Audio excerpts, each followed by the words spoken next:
Hello everyone, welcome to my channel. Please subscribe and keep watching more details. Good Morning Britain chaos during car crash interview as Adil screams fire. A Joey Essex interview went horribly wrong on Good Morning Britain as the ITV set filled with smoke. An interview on Good Morning Britain turned to chaos on Monday as the ITV studio filled with smoke. Presenters Kate Garraway and Adil welcomed former TOWIE star Joey Essex, but things quickly turned chaotic as he made his way onto the sofa to chat with them. Giving him an entrance fit for a king, Kate and Adil introduced the reality TV icon as though he was stepping into a boxing ring to match his latest career venture. As Adil announced, "It's Joey Essex." Some double doors swung open, and they applauded him loudly, while whooping and cheering as he entered the set. He ran to give Kate a hug, but as he did so, the studio began to look a little cloudy as smoke followed him in through the doors. At that point, the presenting team seemed to be none the wiser until Joey took his seat, and they began to chat excitedly. That was the moment that Adil could not see the show's guest, who was sitting just inches in front of him, for all of the thick smoke surrounding them. He frantically began to waft his arms around in an attempt to disperse the foggy surroundings, but it just wasn't working. He sounded panicked as he asked, "Can you still see us, Joey?" That was when Joey began flapping his arms about frantically too, before Adil screamed, "Fire, fire." Kate exclaimed, "It's so smoky," before returning to a more professional stance and cracking on with the interview anyway. But that wasn't the end of the chaos, despite the smoke slowly fading back out of the studio. As they chatted about Joey's new boxing venture, Adil cracked a number of jokes. But they did not hit with fans at home, as viewers claimed that Joey appeared to be looking uncomfortable and branded the chat as a car crash.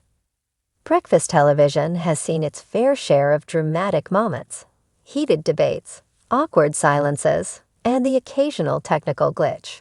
But few could have predicted the pandemonium that unfolded on Good Morning Britain when host Adil suddenly screamed, "Fire!" during what was already being described by viewers as a car crash interview. The morning began as calmly as ever. The usual glossy graphics rolled across the screen, cheery music played, and viewers sipped their tea, expecting the standard mix of headlines, political chatter, and lighthearted features about weather woes or celebrity spats. Adil and his co-host sat poised at the desk, papers in hand, the red GMB logo glowing behind them. But the guest seated across from them, a controversial business figure brought in to discuss government policy, seemed determined to derail the segment from the start.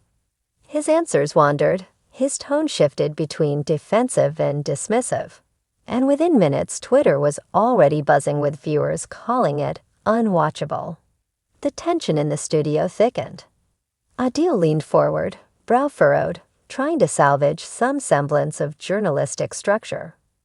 "Let me just stop you there," Adil said, voice raised slightly, trying to cut through the guest's rambling monologue about everything from taxes to traffic cones. His co-host gave a nervous glance at the production team behind the cameras, as if silently pleading for rescue. The guest, however, plowed on, ignoring every attempt to be reined in. Then it happened. As the argument reached a fever pitch, Adil suddenly sat back in his chair, eyes darting toward the studio lights. His hand shot up, palm open in alarm, and before anyone could grasp what was happening, he yelled, clear, sharp, and startling, "Fire!" The word ricocheted across the set, silencing both his co-host and the guest mid-sentence. For a split second, time froze. The cameras kept rolling, the viewers at home gaped at their screens, and the studio crew scrambled in confusion. "What? Where?" the guest stammered, twisting in his chair, his face draining of color. The co-host clutched her notes to her chest, eyes wide. Stage managers dashed forward, scanning the ceiling for smoke, sniffing the air, unsure if Adil was alerting them to an actual emergency, or if the strain of the disastrous interview had pushed him into some bizarre form of gallows humor.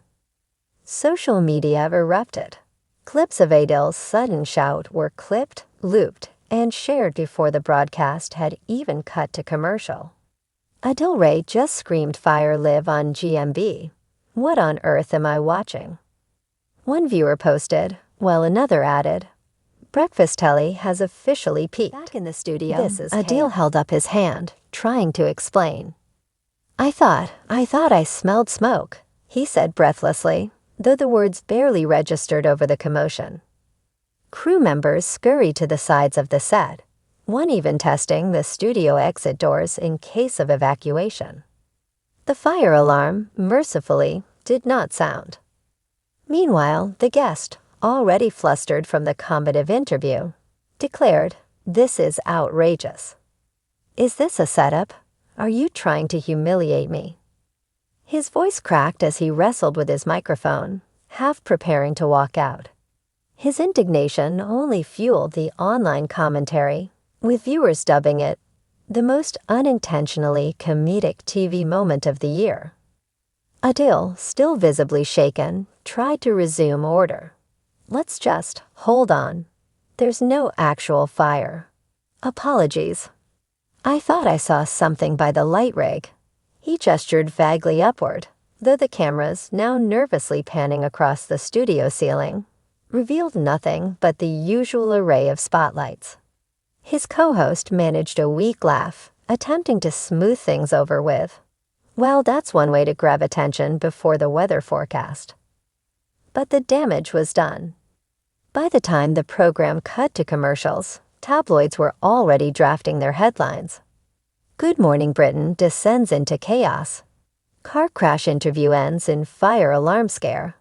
Adil Ray's shout stuns Breakfast TV.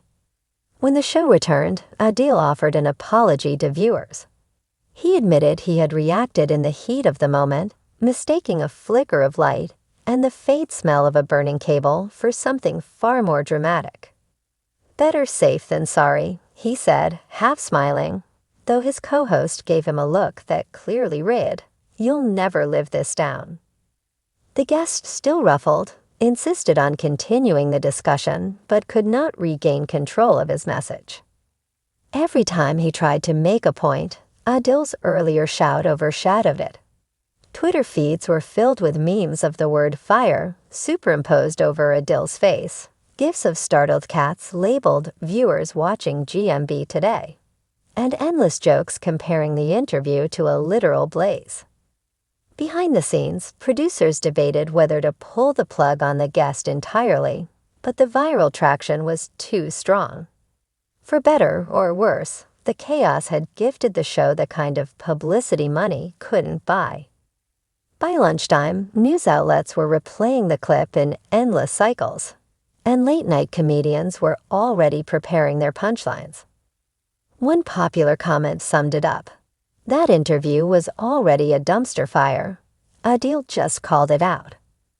Later that afternoon, Adil took to social media with a more light-hearted explanation. To everyone watching this morning, apologies for shouting fire. In my defense, that interview was a bit of a blaze, he tweeted, earning tens of thousands of likes.